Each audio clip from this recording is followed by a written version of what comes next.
Fala galera, beleza? Bem-vindos ao canal O Gerador de Riqueza, Felipe por aqui. Eu espero que todos estejam muito bem nesse encerramento da primeira semana de maio de 2025 e cautela para alguns ativos, tá? Nós vamos detalhar pelo menos três aqui nesse vídeo. Depois, segunda, tem mais vídeo. Eu vou trazer aqui também a interpretação em relação a outros ativos. Nós vamos falar sobre a Semin 3, prejuízo entre aspas, né? Liga sinal de alerta com esse prejuízo cambial, né, aí entre aspas, e dividendos sem data ainda de pagamento definida. São dois fatores que pesaram nas quedas hoje, tá?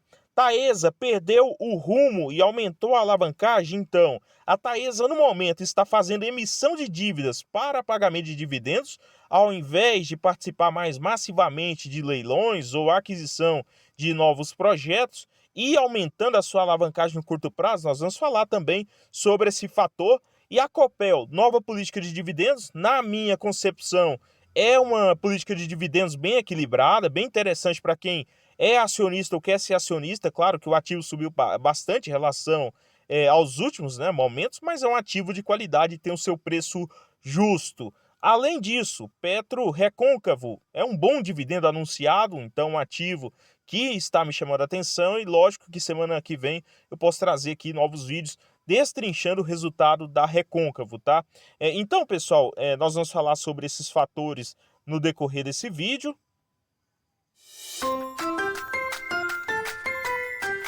Vamos começar falando então da Semin 3 no 5,85, 4,72 de queda hoje. Eu tinha feito uma parcial, né, uma venda de um lote no 6,15, porque o ativo ele saiu muito rápido dos 5,50 para os 6, 6,15, aí em questão de semanas, como acontece em Semin 3. Então eu fiz ali uma parcial, sem ações. Agora eu pretendia recomprar no 5,50 caso ocorressem seguidas correções no ativo. A correção ela vai acontecer, acho que ainda mais forte, porém eu fiz a compra no 5,75 do mesmo lote, porque dia 12, né, segunda-feira, é a Datacom. Então aqui já vamos logo para o aviso aos acionistas, né, sobre a deliberação dos dividendos e do juros sobre capital próprio. É o valor total de 1,3 bi de dividendos ao acionista, sendo 1 bi e 90 milhões 0,20 por ação em dividendos intermediários, ou seja, esse volume é líquido no bolso, na conta do acionista, e os 210 milhões sendo aí por meio de juros sobre capital próprio. Para a empresa é bom, né, porque tem ali os 15% de efeito, né, a alíquota que ela deixa de pagar, sendo que isso é repassado, no caso, deduzido na fonte ao acionista, tá? Então, isso daria aí 0,03 líquido por ação ao acionista, tá? Sendo que, como eu já mencionei, faz jus ao direito a esse provento quem tem as ações até o dia 12, segunda-feira. A partir do dia 13, negociando o DataX, é aí que entra, corre o perigo, entre aspas, né, para quem não gosta do ativo e está comprando só pelo dividendo ou pela especulação. A ação ela deve ter mais correções, esse é o meu entendimento com relação a esse resultado, tá? O resultado hoje, em relação à queda do papel, ele incorporou só parte aí em relação ao lucro negativo, né, ou seja, prejuízo, e também ao fator que essa data indefinida aqui de proventos, tá, a ser paga. Quando que será paga a periodicidade desse pagamento? Não sabemos, mas por que é que eu ainda sou confiante com esse pagamento? Porque não podemos esquecer que a CSN Holding necessita alimentar o seu caixa, ou seja, ela precisa receber esse volume para fazer os seus pagamentos, os fornecedores, até mesmo fazer a distribuição para os acionistas da CSN Holding e financiar os outros ativos que está dentro da empresa mãe, né? Então, não espera aí algo acima de 3 meses. Se acontecer, nós traremos aqui e falaremos aqui também sobre, tá?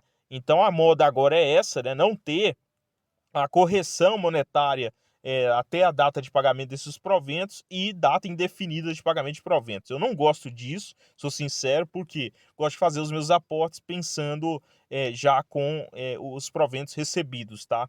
Em relação aos resultados, nós teríamos um excelente primeiro trimestre, mesmo com a queda do minério de ferro, se não fosse o fator dólar caindo, né? Então, a Semin 3, ela tem boa parte da posição do seu caixa em dólar, tá? Então, além da receita, né, está muito exposto a dólar, ou seja, o dólar caiu em relação ao real, ou, para quem gosta de utilizar o outro, né, a outra forma, o real subiu em relação ao dólar. Isso gerou um prejuízo no caixa em 357 milhões, na verdade 1,05 bilhão negativo, sendo 357 milhões de resultado, né, aí financeiro negativo, tá? Se você pegar aqui a receita, 3,41 bi, 25% aproximadamente superior ao primeiro trimestre de 2024, a margem EBITDA de 41%, também 2% superior ao primeiro trimestre de 2024, volume de vendas 5% superior ao primeiro trimestre de 2024, então seria ali um primeiro trimestre muito bom, com uma dívida líquida negativa, né? Ou seja, tem mais caixa, posição de caixa líquido maior do que a dívida líquida da companhia, porém, né, aí o resultado financeiro da variação cambial, ou seja, queda do dólar em relação ao real, fez com que o ativo tivesse esse prejuízo no curto prazo. Porém, é importante mencionar que, caso, né, haja uma alta no dólar, esse fator pode mudar, né? A não ser que tenham sido feitos aí trocas de swap cambial e tudo mais. Inclusive, isso daqui já quebrou uma empresa grande, né? Aí a antiga Perdigão, se eu não me engano, lá, né, no período de quebra da Perdigão, foi por um efeito de hedge cambial, tá? Então, nós podemos estudar um pouco mais para trazer conteúdos relativos a isso, tá? Com relação ao cenário hipotético para lucro, né, o que precisaria ter ocorrido para né, essa ausência de impacto cambial negativo, né, não ter sido aí um fator determinante, né, no resultado do primeiro trimestre, nós teríamos que ter, né, aí, um volume, né, de dólar acima dos 6, tá? Acima dos 6, e também esse lucro ele estaria na casa aí dos 605 milhões só no trimestre, tá? Então não seria ruim como ocorreu, tá? Então, para mim, esse efeito ele é contábil, tá? Ele é contábil, não caixa da variação cambial, ele tem que ser ali, ele tem que ser ali lançado, tá? No caixa da companhia, porém, não quer dizer que a companhia ela teve um trimestre ruim, tá? Então, espero ter aí explicado certo, todos os investidores têm entendido e não se deixe levar por esse fator, tá? Com relação a Recôncavo, né, Petro Recôncavo, RICV3 14,21, 5% de alta hoje. Essa alta é totalmente pelo dividendo anunciado, né, que daria aí 0,90 bruto. Se você diluir aqui os 15%, daria algo em torno do 0,77, que foi aí a última cotação, né, pré-anúncio de resultados da companhia. Lembrando que data com dia 15 de maio, ou seja, dia 16, se eu comprar ação, tenho direito? Não. Então, dia 15 de maio, né, aí da próxima semana, inclusive é a semana que Banco do Brasil divulgará resultados, e o pagamento será realizado no dia 27 de maio, tá? Então, aí o dividendo da Petro Recôncavo pago em volume, né, ali adicional, sem necessidade de uma data maior, periodicidade maior de pagamento, 2, 3 meses sem esse pagamento. Com relação à Copel, muito bom a política de dividendos e as alterações, na verdade, é um equilíbrio maior ainda em relação ao que já vinha sendo proposto, tá? Garantia dos 25%, isso daqui não é novidade, previsibilidade financeira, né? Pagamento semestrais de no mínimo 2 vezes no ano, tá? Então, todos os semestres teremos a contínua dos proventos em Copel e o prazo máximo 60 dias para pagamento após a aprovação. Além disso, né, você tem a possível né, a possibilidade de bonificação via emissão de novas ações e a distribuição extraordinária via reserva de lucros, que deve ocorrer sim, com essa política clara de dividendos, além também da questão da Datacom ter uma definição clara, 8 dias de antecedência, tá? 8 dias de antecedência, então é um fator aqui bem flexível aos acionistas na Copel, um fator positivo. Com relação à Taesa, confesso que assisti, né, a live de teleconferência ou conferência dos resultados. Percepção é de diretoria confiante ainda com o projeto, muito confiante, porém, fica muito nas entrelinhas vários fatores. Um deles, né, é o anúncio de proventos e o aumento no endividamento. Como que uma empresa aumenta o seu endividamento e distribui proventos, tá? É o fator fluxo de caixa, mas aí entra outra questão. A Taesa, ela deve perder bastante receita até 2030, pensando ali nas 4 principais licitações. O que eles estão fazendo? Eles estão, realmente trabalhando nisso? É um fator que foi bastante duvidoso durante a teleconferência, tá. Antes, então, dia 12 também é a data base de proventos da Taesa, tá, 188 milhões, sendo o pagamento só em agosto. Aqui, nós já temos encavalados 3 pagamentos desde o início do ano. O primeiro, né, que vai ser realizado agora no final de maio. O segundo, que vai ser realizado em agosto, esse, né, anunciado. E o terceiro, ainda referente a 2024, será realizado lá em novembro de 2025, tá? Então, aí declarados 720 milhões em proventos apenas no ano de 2000 e, aliás, nos últimos 12 meses, tá? Com relação aos resultados, foi um trimestre bom, com exceção do aumento da alavancagem, que é um fator que aconteceu e ele é marcado pela nova emissão de debêntures. Aqui, né, nós tivemos 3% de aumento na receita, nenhuma novidade. Uma novidade positiva foi a queda no custo operacional, né, o OPEX, 11%, mesmo com a alta da inflação no curto prazo, ou seja, com os insumos ali, né, com os materiais para a construção dos novos ativos, mesmo assim a Taesa foi eficiente nesse sentido. Porém, né, o fator endividamento acho que pesa muito, ao menos no curto prazo, e eu acredito em uma boa correção depois de segunda-feira, tá? Com relação aos projetos, hoje são 5 projetos que a Taesa ela trabalha, tá? Aí na questão de projetos já em construção, bem próximo de entrar 100% em operação, e ela tem uma curva aqui, né, de investimentos a serem realizados em 2025, bem alta, tá? Entre 1 a 1,8 bilhão, tá? Pensando em investimentos. Essa curva aqui deve cair 26, 27, porém não considera a questão de você ter, talvez, um ganho em leilões, tá? Sendo que a antecipação, né, eficiência média, está em torno de 15% do CAPEX da Anel, tá? Então, aliás, isso daria aí algo em torno de 12 a 15 meses de antecipação. Vamos acompanhando.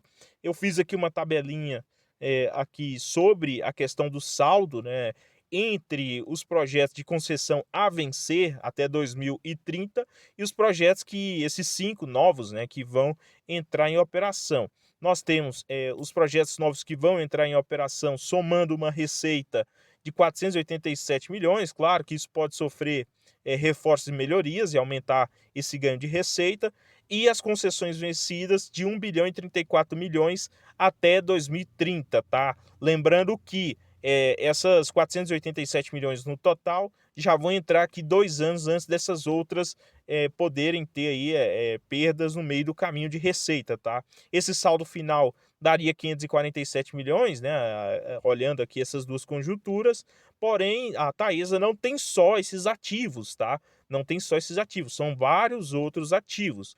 No caso aqui, hoje ela perderia mais do que ganharia, porém nós temos que observar como que ela irá se sair em relação aos leilões, como que também, né, ela irá se sair com relação a renovação de alguma dessas licitações ou não, se vai para leilão novamente, como que ela se sairia lá em 2030, e a questão do endividamento, como que eles estão lidando com tudo isso, tá? Hoje o endividamento ele subiu, nós vamos tratar logo adiante. Antes nós vamos falar do lucro, que teve uma leve queda, 374 para 365 milhões em relação ao regulatório contábil, né, IFRS, sendo positivo para mim esse número. Por quê? Porque é um número que não teve um impacto muito forte pelos atrasos recentes do licenciamento ambiental da ANEEL, né, em relação ao o ativo Ananaí, tá? Então, para mim ainda ficou positivo, e você tem o repasse da inflação ainda muito forte com relação ao ano de 2024, agora ainda mais com taxa de juros mais alta, tá? Agora vamos tratar do grande vilão, o endividamento. Se você pegar primeiro trimestre de 2024, o endividamento, dívida líquida sobre EBITDA, já estava alto, 3,8 vezes. Na Copel, nós falamos ali atrás sobre a questão de você ter uma nova política de dividendos. A Copel ela deve também aumentar o seu endividamento em relação à dívida líquida sobre EBITDA. Só que a Copel ela tem, né, vários fatores aí de novidades e receita mais previsíveis, no sentido de não correr contra o tempo, tá? Já a Taesa, hoje, ela tem em caixa 1,2 bi, tá, de caixa.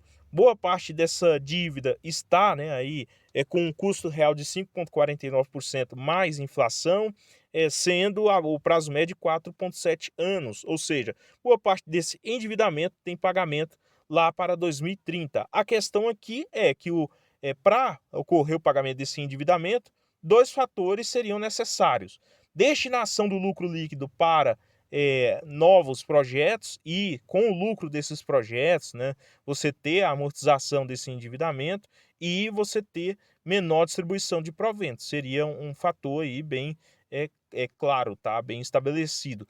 Porém, tá, para isso ocorrer, né, isso ocorrendo, você teria aí a necessidade de abocanhar mais nos próximos leilões e aumento do EBITDA, tá? Então é um fator que resultaria nessa diminuição de dívida líquida sobre EBITDA.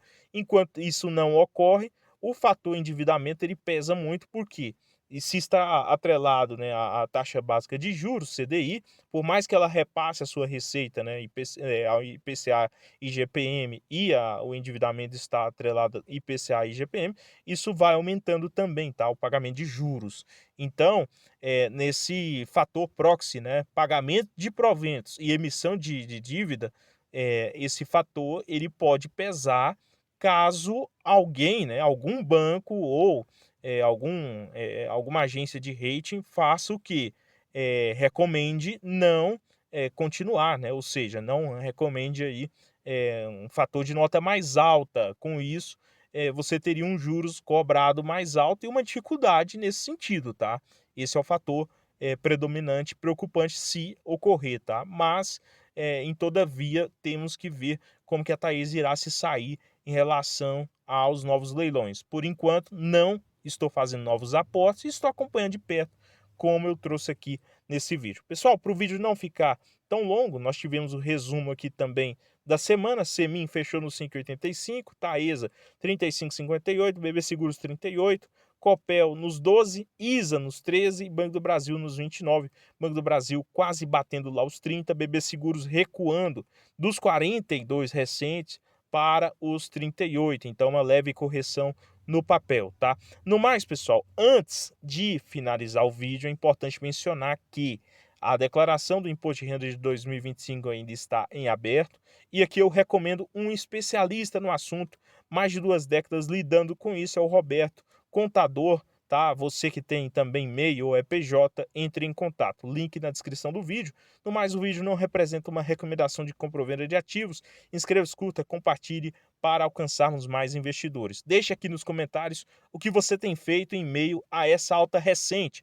Você está mais calmo, esperando novas oportunidades, ou você, né, fez parciais para novas compras? No mais, bons aportes e até o próximo. Valeu demais!